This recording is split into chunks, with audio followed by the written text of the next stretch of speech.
In a world of empires and kingdoms, the Byzantine Empire stood as a symbol of power and prestige, a perennial bastion of strength, and an enduring stronghold that at times dominated the medieval age.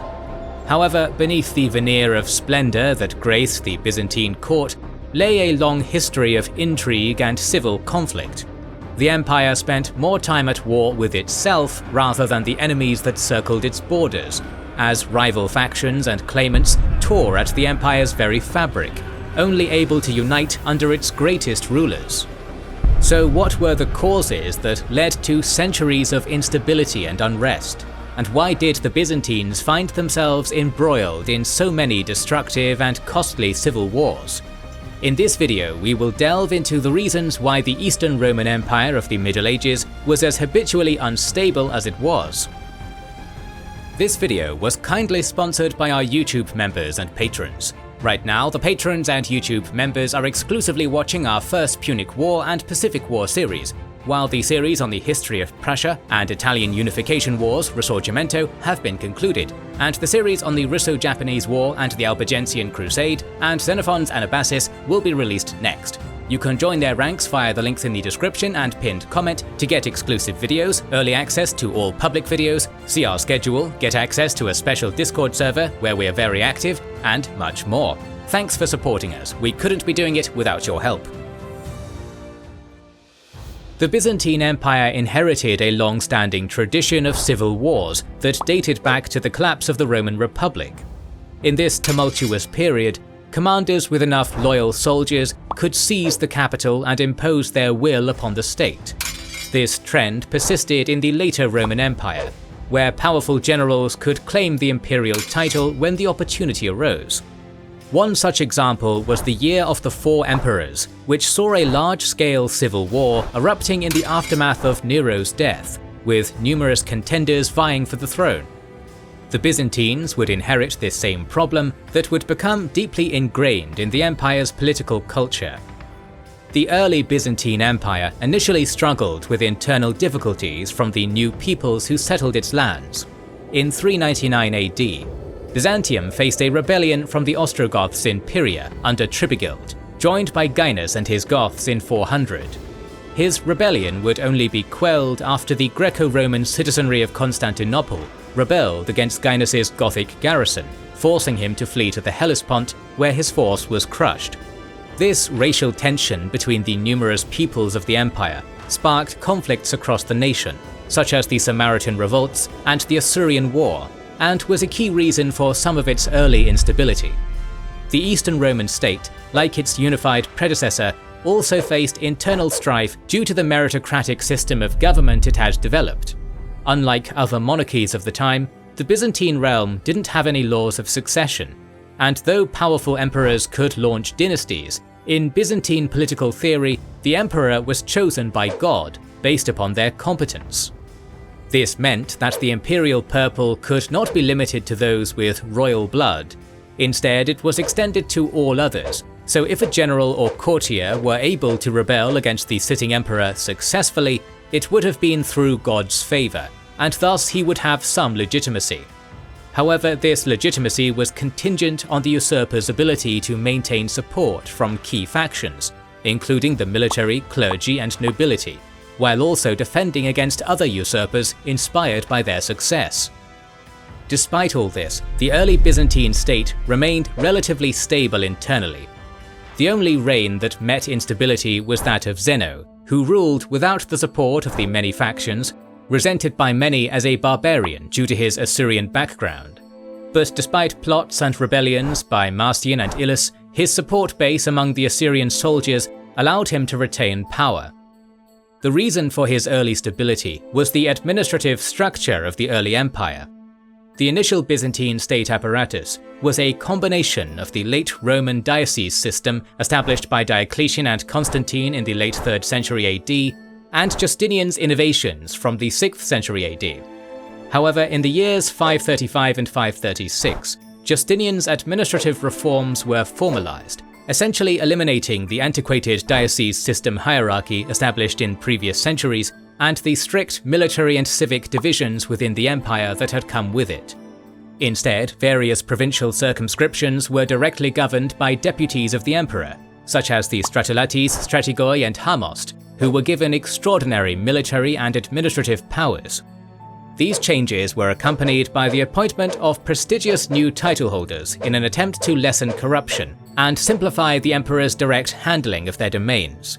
These reforms were endorsed by contemporary monarchical philosophy in the Greek-speaking Eastern Mediterranean, and this administrative restructuring was one of the many reasons why the early Byzantine state was relatively stable compared to later periods, as the emperor's control was more centralized, while many of the early emperors were able to retain popularity with the factions that could overthrow them. Despite all the measures implemented, it was inevitable that a large-scale civil conflict would eventually erupt due to the meritocratic system and lack of succession laws. The first spark of this unrest came with the rebellion led by Phocas. Emperor Maurice's failure to maintain the army's support, resulting from wage cuts and constant grueling campaigns, led them to raise Phocas on their shields in the traditional act of declaring a new emperor before swiftly seizing Constantinople. Phocas's reign, however, was marked by his inability to control the army and the state, making him deeply unpopular. Consequently, he faced rebellion first from General Narses and later from the Exarch of Carthage, which ultimately led to his ousting in favor of the more competent Heraclius the Younger. Despite some lingering pockets of support for Phocas, Heraclius maintained his position through his exceptional leadership skills.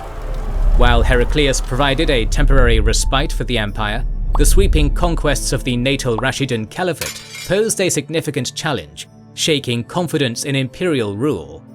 The subsequent death of Heraclius further destabilized the climate, leading to significant opposition and the eventual demise of his grandson Constant II. During Constant II's reign, however, the introduction of the new thematic system would become one of the main factors contributing to the later instability of the Eastern Roman state. Though this system allowed for the raising of large armies at a low cost, the large size and power of the themes made generals more prone to revolt, decentralizing imperial authority and undoing the reforms of Justinian.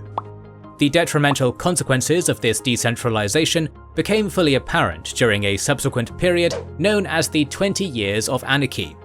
This tumultuous era was initiated by the despotic rule of Justinian II, plunging the empire into a state of chaos as influential commanders from powerful themes such as Opsikion, Anatilikon, and Armeniakon vied for the imperial throne. The instability persisted until the reign of Leo III, governor of the Anatolic theme, who successfully defended his title and implemented a series of reforms aimed at consolidating the administration, including restructuring the thematic system. However, tranquility proved fleeting, as chaos once again engulfed the realm following Leo's death. His successor, Constantine V, faced a formidable challenge from Artabasdos, the leader of the Opsikion theme, who sought to claim the imperial seat for himself. A brutal civil war ensued, with thematic governors aligning themselves with either the usurper or the deposed Constantine. The Armeniac, Opsikionion, and Thracian themes rallied behind Artabasdos, while the Anatolic and Thracian themes lent their support to Constantine. These conflicts clearly illustrated the shift of power away from the emperors, with authority now divided among the thematic governors and strategoi. These leaders held comprehensive civic and military powers within their respective regions. However, their positions were precarious, lacking hereditary succession, and subject to the whims of often paranoid emperors. Any challenge or opportunity to seize the imperial seat was met in such an environment with a ruthless and violent response. The 11th and 12th centuries marked a high point of Byzantine civil wars. Though the causes of this civil unrest are complex, with varying factors, at the heart of this turmoil was the emergence of influential noble houses, known as the Dinatoi. Although the exact definition of the term Dinatoi has been the subject of debate, it refers to the wealthy landowners who rose to prominence during this era. These Dinatoi were typically members of military families who had acquired vast tracts of land in Anatolia during the 7th to 8th centuries. The lands had become relatively inexpensive due to the constant raids and invasions plaguing the region. However, as the 9th century unfolded and the Macedonian Renaissance brought stability to the region, the fortunes of these territories turned around, once again becoming lucrative. Thus, large provincial magnate families appeared on the land, and by the 10th century, such families as the Phocades and Melanoi had monopolized the senior administrative and military posts in Asia Minor and much of Anatolia, enriching themselves at the expense of the Penetes, the much larger, poorer agrarian populace who had been the backbone of the Byzantine military and economy previously. And now they had the power and influence to challenge the emperor's rule. The Byzantine emperors soon realized the threat from these growing noble families and attempted to curtail their rising influence. Starting with Romanos I Lecapenus, legislation was passed to stop the activity of the Dynatoi. This included agrarian reforms, such as preventing them from acquiring the Stratiotica Kitamata, the military lands allocated to the maintenance of the thematic armies. Basil II in particular tried to limit the Dynatoi's power, perhaps encouraged to do so after the rebellion of the Phocades clan, headed by Bardas Phocas. Basil II also punished the Dynatoi who refused to comply with his demands, enacting a series of heavy taxes, such as the Elalengion, in an attempt to curb their influence. Ultimately, these measures failed, as demonstrated by the rise of one of the most powerful Dynatoi families, the Comnenids. Even before the Comnenids' ascent, the Byzantine Empire faced significant instability. The reconquest of the Balkans, an extremely ethnically diverse region, caused civil unrest, such as a revolt of the Serbs under Stefan Vojislav, and the Bulgarian uprising led by Peter Delen. Simultaneously, the growing rift between the Dynatoi and civil magistrates fueled more internal conflict. The Byzantine bureaucracy, often headed by the emperors, actively distrusted and undermined its generals and members of the military aristocracy, such as by removing the day-to-day control of the military forces from the traditionally aristocratic strategoi and giving it to the praetors. These actions spurred the strategoi to rebellion, like Leo Tornikios did against Constantine IX. The instability was further compounded by the Battle of Manzikert, which dealt a severe blow to the Byzantine army, leaving the empire at the mercy of scheming court officials and Dynatoi families. These officials and families played a pivotal role in the empire's instability, working against the emperor and state's authority for their own benefit, and often feuding with each other, which further eroded imperial power.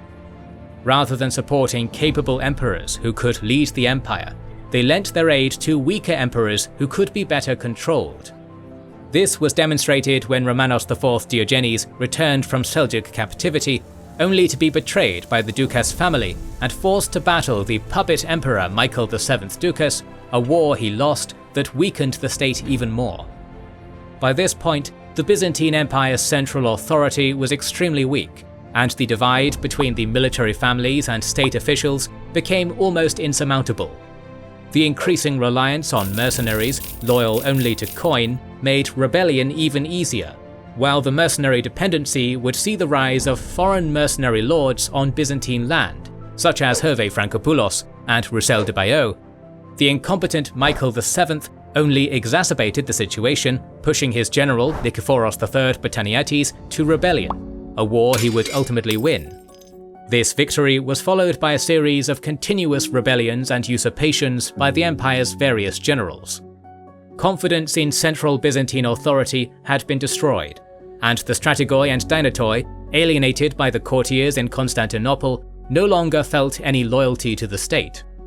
Nikephoros Bryennios the Elder, Philaretos Brachamios, Nikephoros Basilekis, and Nikephoros Melesenos would all make plays for Constantinople, with the holder of that city possessing the now symbolic title of emperor. This state of chaos would only be ended by the ascension of Alexios I Komnenos to the imperial purple. With the support of his own Komneni family and the Dukai, another powerful Dynatoi house, the cunning general usurped the throne before setting out to restore imperial rule to the fractured empire. Alexios would defeat the Cuman-backed insurrection of Constantine Diogenes, the revolt of Theodori Gabrus, governor of Chaldea, and the rebellions of Charakes at Crete and Raspamates at Cyprus. In this manner, the Grand Komnenian Restoration commenced, heralding a period of renewed stability for the beleaguered empire. However, As with the ebb and flow of Byzantine history, this era of tranquility proved all too brief, and chaos would once again reign. Using discontent among the people at the regency of the Latin Maria of Antioch, one Andronikos Komnenos would resurface from exile, usurping the throne for himself. However, his reign would prove even more unpopular, inciting the general Andronikos Lapadas, as well as the Thracian and Prussian governors, John Komnenos Vatatzes and John Kantakouzenos respectively, to take up arms against him. Amidst the tumult, Isaac II Angelos would emerge the victor, yet at the cost of irrevocable damage to the empire. While the Komnenian restoration initially reinstated confidence in Byzantine governance, the deep-seated mistrust and divisions that plagued the empire from the preceding era endured. Andronikos' despotic rule and subsequent civil unrest completely shattered imperial authority.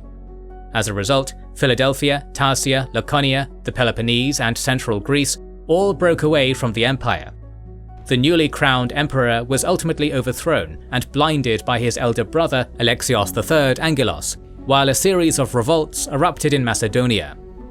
This catastrophic collapse occurred at the most inopportune moment, coinciding with the assembly of the Fourth Crusade in Venice in 1202. The empire, already weakened, could not withstand this storm. The provinces of the fragmented empire refused to aid the stranded Alexios, and the city of Constantinople eventually succumbed to the might of the Crusaders. Although Nicaea attempted to mend the shattered pieces of the empire, it would never be the same again.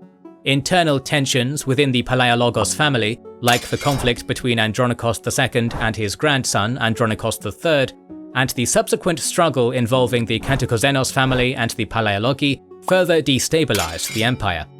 All the while, the Ottoman Empire relentlessly encroached upon its limited territories, gradually eroding its already weakened holdings, until Constantine's great empire finally fell after Constantinople's fall in 1453. The Byzantine Empire is one of the greatest paradoxes of the medieval age.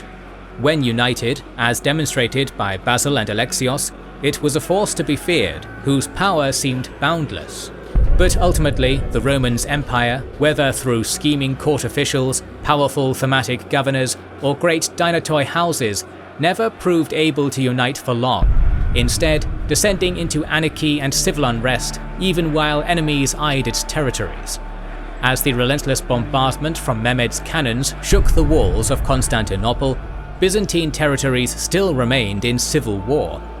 A chronic problem that prevented the empire from ever eclipsing its unified predecessor and sealed its eventual destruction. More videos on Byzantine history are on the way, and if you don't want to miss them, make sure you are subscribed and have pressed the bell button.